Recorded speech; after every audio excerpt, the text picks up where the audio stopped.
তোহা জান্নাত আপনি লিখেছেন, মাগরিবের সময় ঘরের সামনের দরজা খোলা রাখতে হয় এবং পেছনের দরজা বন্ধ রাখতে হয়। ধারণা কতটুকু যুক্তিযুক্ত? মিরো এলিজা ইয়ারি থেকে আপনি লিখেছেন, বরকতের আশায় দোকান কিংবা ব্যবসা প্রতিষ্ঠানে সকাল সন্ধ্যা জমজম কূপের পানি এবং সোনার উপর ধৌত করা পানি ছিটিয়ে দিলে এটা কতটা শরীয়তসম্মত? নারুল ইসলাম আপনি লিখেছেন, নামাজ পড়া ছাড়া কি জান্নাতে যাওয়া যাবে? মিরো এলিজা ইয়ারি থেকে আপনি লিখেছেন, বরকতের আশায় দোকান কিংবা ব্যবসা প্রতিষ্ঠানে সকাল সন্ধ্যা জমজম কূপের পানি এবং সোনার উপর ধৌত করা পানি ছিটিয়ে দিলে এটা কতটা শরীয়তসম্মত? এটা অবশ্যই কুসংস্কার। জমজম কূপের পানি ছিটিয়ে দিলে ব্যবসা প্রতিষ্ঠানে বরকত হবে, এরকম কোনো কথা কোরআন হাদিস বা কোনো সালাফের উক্তি থেকে পাওয়া যায় না। জমজম কূপের পানি পান করার জন্য, পান করলে সেটি আমাদের প্রভূত কল্যাণের কারণ হয় এবং আমাদের নানাবিধ দিক থেকে উপকার বয়ে আনে, সেটি হাদিসের আলোকে প্রমাণিত। এর বাইরে ঘরে বা ব্যবসা প্রতিষ্ঠানে ছিটানোর মধ্যে কোনো কল্যাণের কথা কোথাও লেখা নেই। এর বাইরে সোনার উপর পানি ধৌত করা পানি ছিটিয়ে দেওয়া দিলে কল্যাণ হয়, এটা তো একেবারে শিরপূর্ণ বিশ্বাস। এটার সোনার উপর পানির কোনো তাৎপর্য, বিশেষ করে আমাদের বৈষয়িক জীবনে কোনো প্রকার প্রভাব ফেলার মতো কোনো তাৎপর্যের কথা কোনো কোরআন হাদিসে কোথাও নেই। এটা একেবারেই কুসংস্কারের জন্য বিশ্বাস। নারুল ইসলাম আপনি লিখেছেন, নামাজ পড়া ছাড়া কি জান্নাতে যাওয়া যাবে? নামাজ পড়া ছাড়া জান্নাতে যাওয়া যাবে কিনা? একজন মানুষ ঈমান এনেছেন, ঈমান আনার পর নামাজের ওয়াক্ত হওয়ার আগে আগেই তিনি মৃত্যুবরণ করলেন বা নামাজ পড়ার সুযোগ পাওয়ার আগে মৃত্যুবরণ করেন, তিনি জান্নাতে যেতেও পারেন। কিন্তু কেউ নামাজের সুযোগ পেয়েছেন, তিনি মুসলমান, অবলীলায় একটার পর একটা ওয়াক্ত নামাজ নষ্ট করছেন, এরপর তিনি জান্নাতে যাওয়ার প্রত্যাশা জোরালোভাবে করতে পারেন না।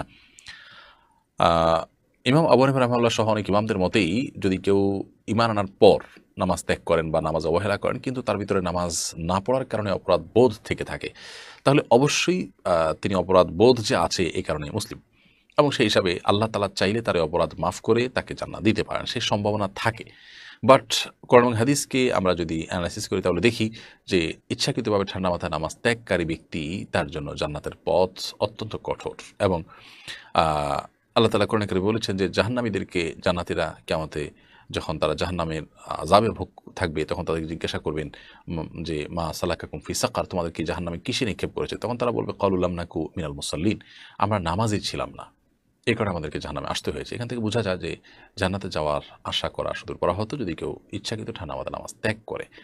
আল্লাহ তাআলার রহমত অনুগ্রহ হলে জাস্ট ঈমানের ভিত্তিতে আল্লাহ তাআলা কাউকে চাইলে মাফ করে দিতে পারেন, সেটা অপশনাল। কিন্তু কোরআন হাদিস বলছে যে নামাজ ইচ্ছাকৃতভাবে ত্যাগ করা ব্যক্তি জাহান্নামে যাবে। সো আমাদের সতর্ক থাকতে হবে এবং জান্নাতে যাওয়ার আশা করে বসে থাকলাম আর নামাজ পড়লাম না, এটা হলো এক ধরনের গাছ লাগিয়ে আরেক ধরনের ফসল আশা করার মতো। তোহা জান্নাত আপনি লিখেছেন, মাগরিবের সময় ঘরের সামনের দরজা খোলা রাখতে হয় এবং পেছনের দরজা বন্ধ রাখতে হয়। ধারণা কতটুকু যুক্তিযুক্ত? না, এর সাথে কোরআন হাদিসের কোনো সম্পর্ক নেই, এটি নিছকই আমাদের মন গড়া ধারণা মাত্র। মাগরিবের সময় সামনের দরজা খোলা রাখতে হয়, পিছনের দরজা বন্ধ রাখতে হয়, বা সামনেরটা বন্ধ পিছনেরটা খোলা রাখতে হয়, এরকম কোনো কথা নেই।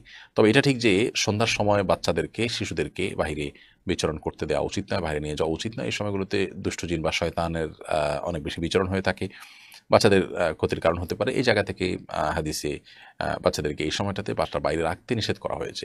এর বাইরে আপনার দরজা এটা খোলা যাবে ওটা খোলা যাবে না এমন কোনো কথা বলা নেই।